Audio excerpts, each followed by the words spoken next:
It's a sound that no parent ever wants to hear from their child, a hoarse cough. But when you do hear it, it's easy to think that it's due to a cold or the flu. Thank you for staying with us. Here at 5:30, I'm Doug Proffitt. And I'm Lisa Hudson. Sure, that cough could mean just a cold, maybe the flu, but it may also be whooping cough. And there has been a spike in cases here in Louisville recently. Tyler Emery is here with what parents should be looking out for. Hey, Tyler.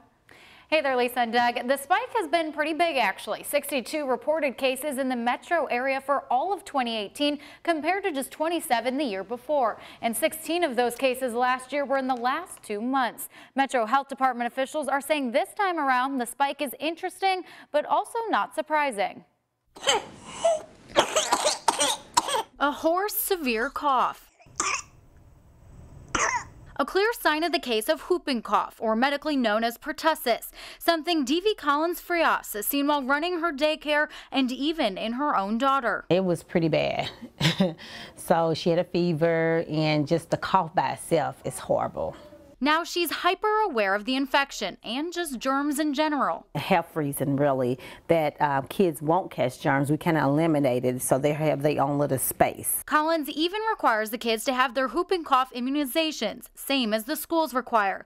And that's what makes this spike unusual to the Louisville Metro Health Department. We happen to be seeing a lot of cases in school-age children, which is interesting because they're all required to be vaccinated for school. But the health department says they're not surprised a spike in cases is happening right now after the last major spike in 2012. That vaccine, if it lasts 3 or 4 years, starting to wane for the people who were vaccinated. So this is kind of like the sweet spot where we would expect to see that the disease numbers going back up again. Health officials warn anyone in contact with young kids or infants should be on alert for the infection. How contagious this illness is and how hard it is to recognize quickly, that you don't think of it necessarily first thing when it's flu season and RSV season. You think about those illnesses first, and if they don't come back. Pediatricians and the health department recommend infants should get a series of immunizations at ages 2, 4, and 6 months, with boosters at ages 15 to 18 months and at 4 to 6 years old. They also recommend children should then get a single dose of the Tdap vaccine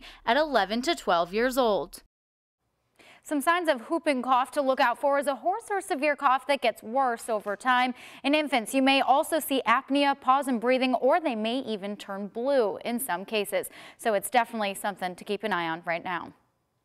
Thank you very much, Tyler.